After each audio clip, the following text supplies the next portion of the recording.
नमस्कार, मैं हूं पंकज मटपाल और आज इस वीडियो में मैं दूंगा आपके कुछ सवालों के जवाब। और पहला सवाल जो मैं ले रहा हूं ये पूछा है कलाल प्रमाणिक ने।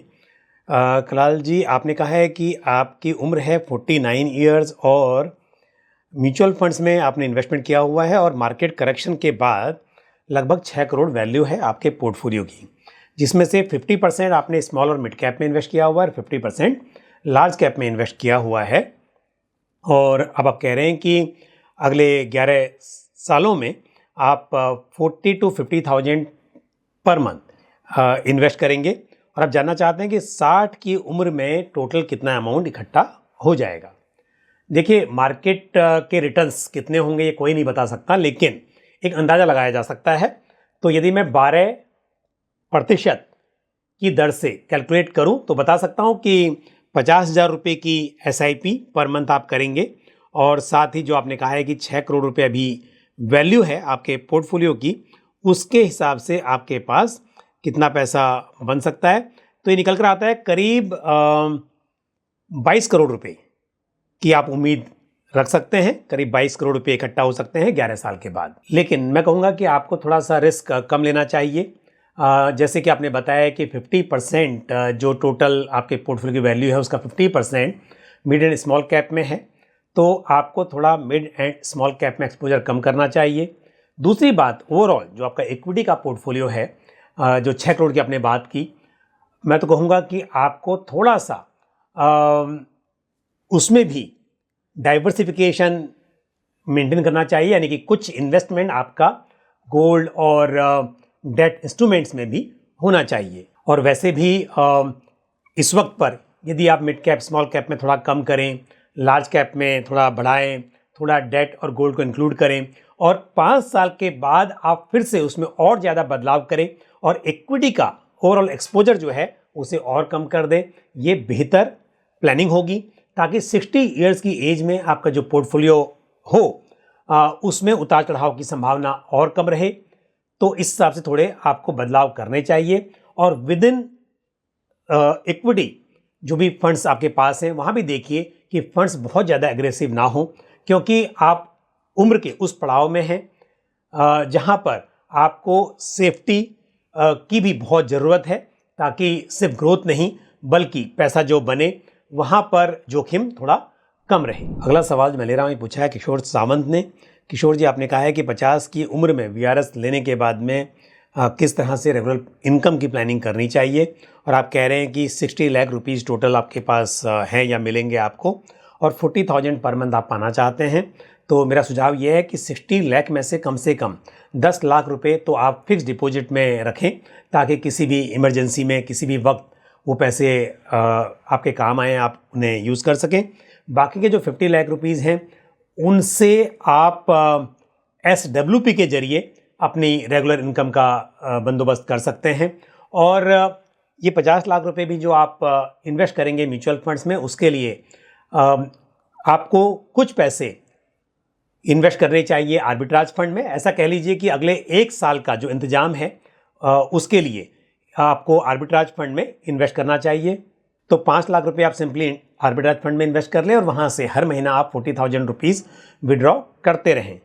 बाकी के जो पैसे हैं उन्हें आप 2 से 3 स्कीम्स में इन्वेस्ट कर सकते हैं। आप उसके लिए डायनेमिक एसेट एलोकेशन फंड, जिसे हम बैलेंस एडवांटेज फंड्स भी कहते हैं, उनमें आप इन्वेस्ट कर सकते हैं। उसके अलावा asset allocator fund of fund में पैसे इन्वेस्ट किए जा सकते हैं और फिर उसमें से आप हर महीने एक फिक्स्ड अमाउंट विड्रॉ कर सकते हैं। बढ़ते हैं आगे और लेते हैं अगला सवाल जो पूछा है DP रावत ने। रावत जी, आपने कहा है कि जब आप पैसे इन्वेस्ट करते हैं, चाहे SIP हो या फिर लमसम, और जब आप पैसे इन्वेस्ट करते हैं तो आपको NAV 2 से 3 दिन के बाद की मिलती है, सेम डे की नहीं मिलती है। तो जानना चाहते हैं कि जिस दिन अकाउंट से पैसे कटते हैं उस दिन की NAV मिलती है या नहीं मिलती है। तो आप ये समझ लीजिए कि जिस दिन पैसे कटते हैं उस दिन की NAV आपको तभी मिलेगी जब आपके पैसे फंड हाउस यानी कि AMC के अकाउंट में क्रेडिट हो जाएंगे। तो कई बार जब आप इन्वेस्ट करते हैं तो एग्रीगेटर आपके पैसों को सेम डे क्रेडिट नहीं करते हैं AMC के अकाउंट में, जिससे आपको उस दिन की NAV नहीं मिल पाती है। तो आपको देखना होगा कि आप किस प्लेटफॉर्म के जरिए इन्वेस्ट कर रहे हैं। कई प्लेटफॉर्म पे ये सुविधा उपलब्ध होती है कि आप यदि एक फिक्स टाइम से पहले, यानी कि हो सकता है कि 2 बजे से पहले या फिर 2:30 बजे से पहले, जो भी टाइम फिक्स किया गया है उस टाइम से पहले यदि आप इन्वेस्ट कर देते हैं तो सेम डे की एनएवी मिल सकती है।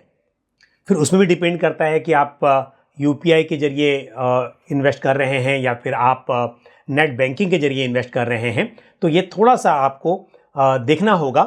और यदि आप फंड हाउस की वेबसाइट पर या उनके ऐप के थ्रू डायरेक्टली करते हैं तो यहाँ पर ज़्यादा चांसेस होते हैं कि आपको सेम डे की एनएवी मिल सकती है। और इसमें भी आपको देखना होता है कि आपका बैंक कौन सा है, क्या वो बैंक सेम डे में ट्रांसफ़र कर रहा है एएमसी के अकाउंट में या नहीं कर रहा है।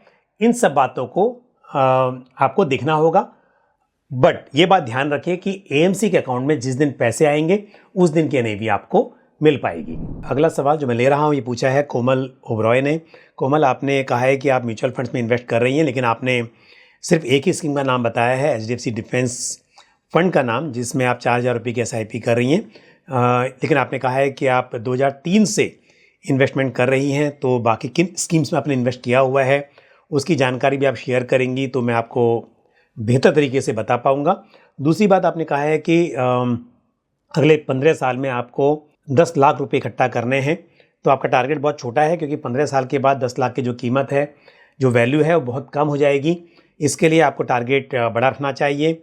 और साथ ही बाकी कौन सी स्कीम है इस पर निर्भर करता है कि आपको एचडीएफसी डिफेंस फंड में एसआईपी कंटिन्यू करनी चाहिए या नहीं करनी चाहिए। ये एक थीमेटिक फंड है और आपने देखा भी होगा कि डिफेंस थीम में काफ़ी गिरावट देखी गई है। तो थीमेटिक फंड या सेक्टरल फंड्स में जोखिम ज़्यादा होता है। आपके टोटल पोर्टफोलियो का एक छोटा हिस्सा ही इस तरह के फंड्स में होना चाहिए। और साथ ही आपको इस बात का भी ध्यान रखना चाहिए कि कब यहाँ पर एंट्री करनी है और कब आपको एग्जिट करना चाहिए। तो इस हिसाब से आप डिसाइड कर सकती हैं कि क्या आपको एचडीएफसी डिफेंस फंड में एसआईपी कंटिन्यू करनी चाहिए या नहीं। यदि आपके टोटल पोर्टफोलियो का एक बड़ा हिस्सा इस स्कीम में इन्वेस्टेड है, तब मेरे हिसाब से आपको यहाँ पर एसआईपी रोक देनी चाहिए और डाइवर्सिफाइड फंड्स में एसआईपी का अमाउंट बढ़ाना चाहिए। अगला सवाल जो मैं ले रहा हूँ ये पूछा है यंकेश मिश्रा ने। यंकेश जी, आपने कहा है कि 1 साल पहले निवेश किए गए हाइब्रिड फंड से निकलकर क्या अब एक्टिव फंड्स में निवेश करने का समय आ गया है। तो सबसे पहले तो मैं कहूँगा कि आपका जो सवाल है उसमें क्लैरिटी थोड़ी कम है।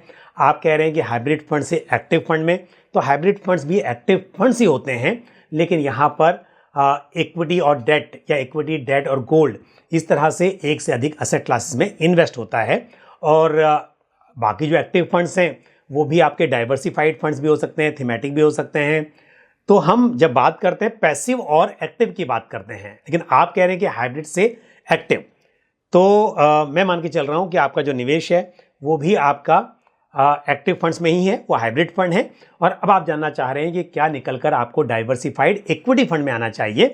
तो मेरा जवाब ये होगा कि नहीं, थोड़ा वक्त और रुकिए। मार्केट में काफ़ी उतार चढ़ाव का माहौल दिखाई दे रहा है और ऐसे में यदि आप हाइब्रिड फंड में पहले से हैं तो हाइब्रिड फंड में ही आप बने रहिए। और आपके सवाल के जरिए ही मैं आप बाकी जो हमारे व्यूअर्स हैं उन्हें भी कहना चाहूँगा कि लालच करने की ज़रूरत नहीं है, लेकिन बहुत ज़्यादा घबराने की ज़रूरत भी नहीं है। अगर आप एसआईपी कर रहे हैं या करना चाहते हैं तो एसआईपी कंटिन्यू कीजिए। नई एसआईपी शुरू करनी है तो भी बिल्कुल मत सोचिए कि आपको कब से शुरू करनी है, क्योंकि एसआईपी का तो मकसद ही होता है रुपी कॉस्ट एवरेजिंग। अगर आप मान लीजिए कुछ वक्त रुक कर ये सोचेंगे कि जब मार्केट और गिर जाएगा तब आप शुरुआत करेंगे, तो उससे भी कोई बहुत बड़ा फ़ायदा नहीं होगा।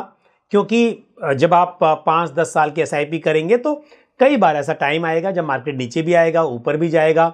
तो शुरुआत करने के लिए आपको कोई ये सोचने की ज़रूरत नहीं है कि कब से शुरुआत करें। आप एसआईपी की शुरुआत कर सकते हैं, लेकिन मैं हमेशा कहता हूँ कि आपके पोर्टफोलियो में डाइवर्सिफिकेशन होना चाहिए। आपका निवेश जो है वो अक्रॉस मार्केट सेगमेंट, यानी कि large cap, mid cap, small cap, सभी तरह के फंड्स में रहना चाहिए। पिछले कुछ समय में हमने देखा कि स्मॉल कैप की तेज़ी को देखते हुए बहुत सारे इन्वेस्टर्स ने स्मॉल कैप, मिड कैप में बहुत ज़्यादा एक्सपोजर लिया और गिरावट में उन्हें नुकसान ज़्यादा हुआ है।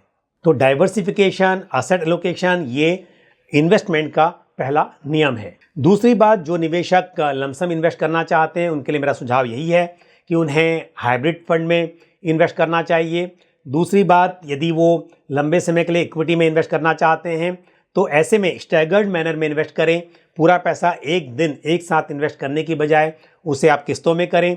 उसके लिए या तो आप खुद से डिसाइड कर लें कि हर हफ्ते थोड़े थोड़े पैसे आपको इन्वेस्ट करने हैं, या फिर आप सिस्टमेटिक ट्रांसफ़र प्लान यानी कि एसटीपी के जरिए भी इन्वेस्ट कर सकते हैं। किसी भी एक फंड हाउस में या किसी एक कैटेगरी में या किसी एक तरह के मार्केट सेगमेंट में ओवर एक्सपोजर ना रखें। इसके बजाय आप डाइवर्सिफाइड फंड्स में और अलग अलग फंड हाउस के फंड्स में निवेश करें। और अधिक निवेश आपका लार्ज कैप में होना चाहिए, मिड कैप स्मॉल कैप में आपका निवेश कम हो। और ये भी तब मैं बात कर रहा हूँ जब आपका जो इन्वेस्टमेंट होराइजन है वो कम से कम 5 साल का है। यदि 5 साल से कम वक्त के लिए आप निवेश करना चाहते हैं तो ऐसे में हाइब्रिड फंड्स ही आपके लिए बेहतर रहेंगे, ऐसा मेरा मानना है।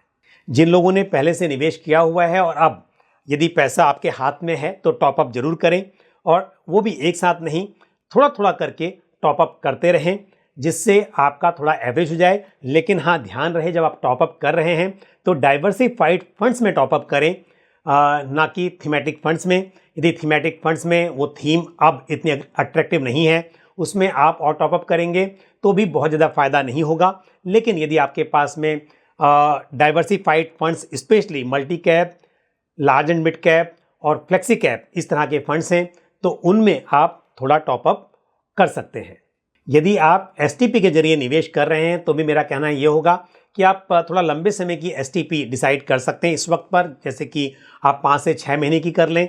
लेकिन यदि गिरावट तेज आ जाती है अगले कुछ ही दिनों में, क्योंकि हम हर दिन देख रहे हैं कि गिरावट देखी जा रही है, ऐसे में यदि गिरावट तेज आती है तो आप फिर उन पैसों को जो आपने 5-6 महीने की एसटीपी की हुई है, आप फटाफट उसे स्विच कर सकते हैं। तो क्योंकि एसटीपी में आपके हाथ में कंट्रोल है, आपने भले ही डिसाइड किया हुआ है कि जिस हिसाब से आप ट्रांसफ़र कर रहे हैं वो पूरा पैसा 6 महीने में ट्रांसफ़र हो पाएगा, लेकिन मार्केट में तेज़ गिरावट आ जाती है और आप चाहते हैं कि इसका फ़ायदा उठाया जाए, तो आप एक समय पर पूरा पैसा फिर डेट फंड से इक्विटी फंड में स्विच कर लें। पर इस वक्त क्योंकि कुछ समझ में नहीं आ रहा है कि अब कितनी और गिरावट रहेगी, तो ऐसे में आप जो एसटीपी कर रहे हैं वो आप 5 से 6 महीने की रख सकते हैं। और ये बात सोचते हुए कि मार्केट में बहुत गिरावट आ गई है पूरे पैसे को निवेश कर दें, ऐसा बिल्कुल नहीं करना चाहिए। मुझे याद है कुछ समय पहले बहुत से निवेशक मुझे कह रहे थे कि आप स्मॉल कैप या मिड कैप में निवेश करने की सलाह नहीं देते हैं, आप लार्ज कैप को ज़्यादा इम्पोर्टेंस देते हैं। तो मैं आपको बता दूं, ये समय समय पर डिपेंड करता है, क्योंकि हम लोग रिसर्च करते हैं, हम लोग देखते हैं कि किस वक्त पर किस तरह के मार्केट सेगमेंट में ज़्यादा रिस्क दिखाई दे रहा है, कहाँ पर पोटेंशियल है, तो उस हिसाब से सजेशन दिए जाते हैं। मेरा ना किसी सेक्टर से ना किसी कंपनी से कोई खास लगाव रहता है, ये मार्केट क्या कहता है उसके हिसाब से मेरी एडवाइस होती है। और इस वक्त पर भी मैं यही कह रहा हूँ कि स्मॉल कैप मिड कैप काफ़ी करेक्ट हो गए हैं, पर फिर भी अभी भी वैल्यूएशन मुझे एक्सपेंसिव लगती हैं। ऐसे में ज़्यादा एक्सपोजर वहाँ पर लेना शायद जोखिम भरा हो सकता है। तो आज मैंने कुछ प्रश्नों के उत्तर दिए, कुछ आपको बहुत जनरल लेकिन इंपॉर्टेंट बातें बताई। मुझे उम्मीद है ये जानकारी आपको पसंद आई होगी। आपका कोई भी सवाल या सुझाव हो तो आप कमेंट बॉक्स में पोस्ट कर सकते हैं। आज के लिए बस इतना ही। इसी के साथ मुझे दीजिए इजाज़त। अगले वीडियो में फिर आपसे किसी इंपॉर्टेंट टॉपिक के साथ या फिर आपके सवालों के जवाब के साथ मुलाकात होगी। Thank you. जय हिंद। म्यूचुअल फंड निवेश बाजार जोखिमों के अधीन है। योजना से संबंधित सभी दस्तावेजों को ध्यान से पढ़ें।